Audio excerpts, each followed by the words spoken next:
we need to create boundaries and say no to the things that either don't serve us or we recognize aren't really good for us and the version of what works for ourselves now. Welcome to Powerhouse Founders and Leaders, the show for women who are building wealth, scaling businesses, and leading with unapologetic power. I'm your host, Nicholle Overcamp. A few years ago, I decided to do a year of hell yes, and it turned into just my new way. And prior to my year of hell yes, I did a year of yes, I did a year of no, and I've tweaked it to this version of hell yes. And I want to break down today what exactly that means and how I came to these conclusions. So I did a year of no. Oh my gosh, I can't even remember how long ago, but I did that because I was going through this phase in my life where I said yes to everything. I said yes to shit that didn't even make sense. Like I didn't even want to do it or go, but I felt like this extreme sense of guilt. And, naturally I'm a people pleaser. And also I was afraid of missing out on opportunities or, what if I lost a business opportunity or a chance to meet a new client, whatever the case may be. And it led me to just like extreme burnout. Like, oh my goodness, like I just didn't have anything left to give. And so I did this audit and I was like, oh my gosh, like, I think I need to commit to the word no, understand what the word no means and do that. And so I did. And it was really, really hard, but I started to say no to a lot.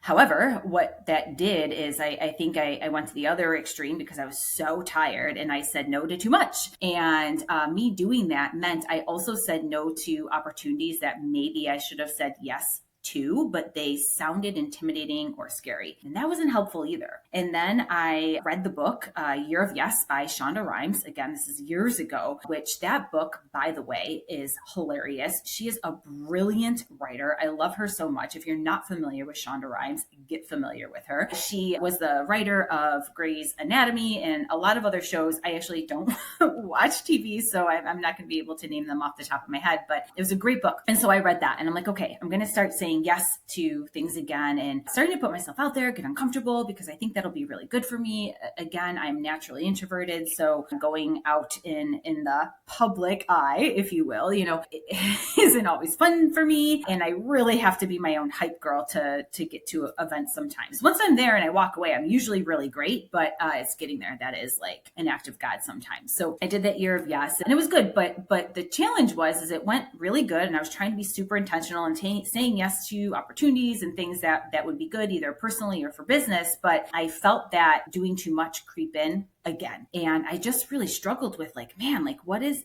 that balance between yes, no, what do I do? And I decided to refine it more and just get more confident on who I am, the things that I actually do truly like doing, and the things that I might not like doing, but that will be really beneficial for me. And it turned into a year of hell yes. And the big change there, the conversion for me was recognizing that, you know what, if somebody else says it's a good opportunity or it's a ton of fun or a big adventure, it might be for them, but not for me. And so I really had to be very self-reflective and recognize like, what are the things that I actually find fun?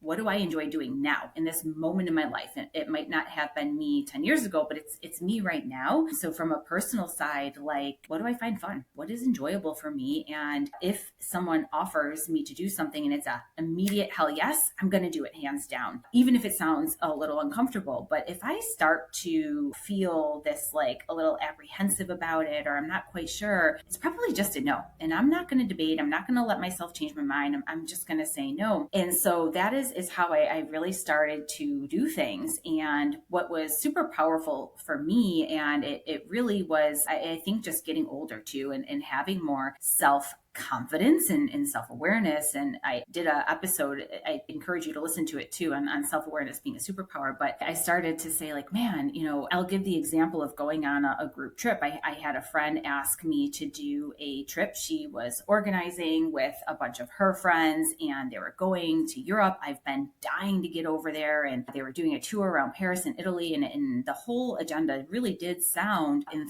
theory, dreamy. However, old me would have been like, oh my gosh, I have to go. I feel so guilty if I say no. She asked me. I can't believe she asked me. I feel accepted. I should really say yes. And I would have, because I love and respect this person. But new me was like, nah, there's way too many variables there, that is not going to be a fun trip for me, because I knew that the women going weren't really aligned with me. They're very nice people, but we don't really think the same way. So for traveling with someone where you feel like you might have to be hyper vigilant around what you say, for me, someone with no filter, it's asking for trouble. And then also, these women are women who enjoy relaxing more, drinking a lot, sitting around, and taking longer periods of time at stops and so on, which sounds, for many people listening, probably like a glorious vacation. For me, that sounds terrible. I like to move.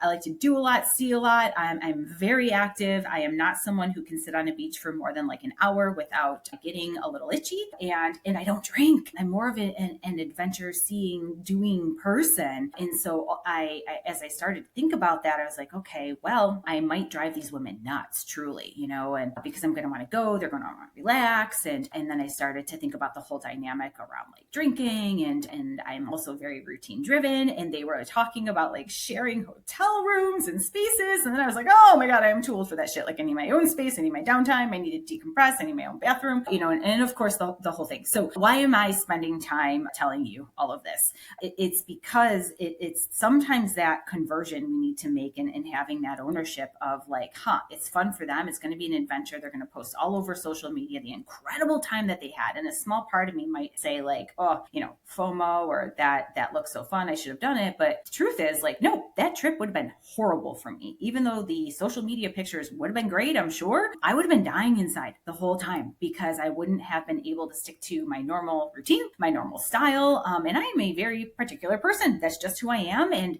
what I find fun, they would not have found fun. I can only travel with a very select few people. And now I'm willing to take ownership of that, right? I am willing to take ownership of it, and it is what it is. If there's only 3 people in this world I can travel with, so be it. It is what it is.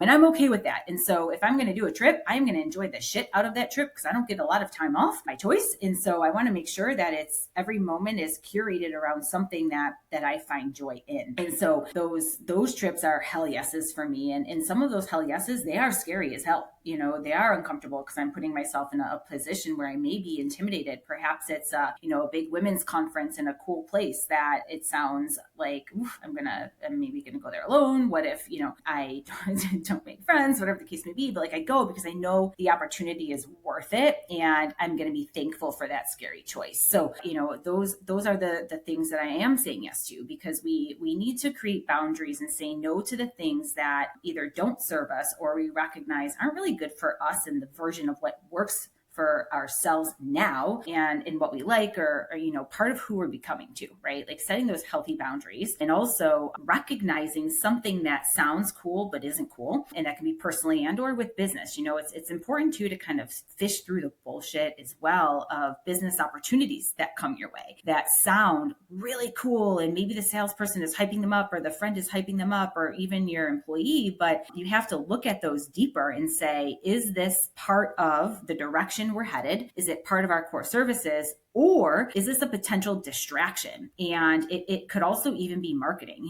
It might sound like a great opportunity, but is that marketing going to actually get you your ideal client? Yes or no?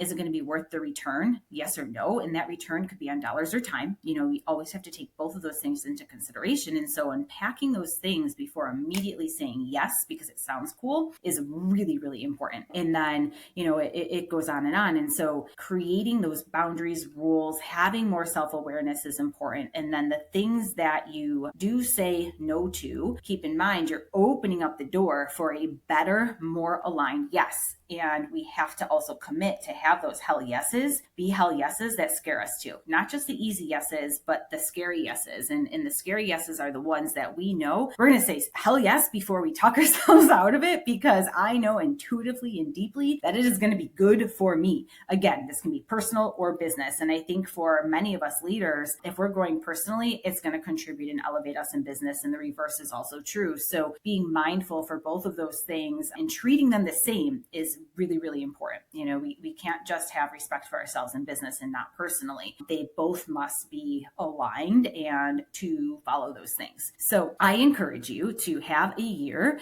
of hell yes and start to practice it as opportunities come up, and maybe premeditate it a little bit too, and really think about, hey, you know what? Looking back over the last 6 to 12 months, like, what are the things that I said yes to that I shouldn't have? Why did I say yes? Spend some time there. Think about it. Why did I say yes? And that will help you learn really valuable lessons to carry forward. And do the same for the no's. What did you say no to over the past 6 to 12 months? Why did you say no? And was it a good choice, yes or no? And that'll also help you build more awareness around these things and write them down, because that always helps.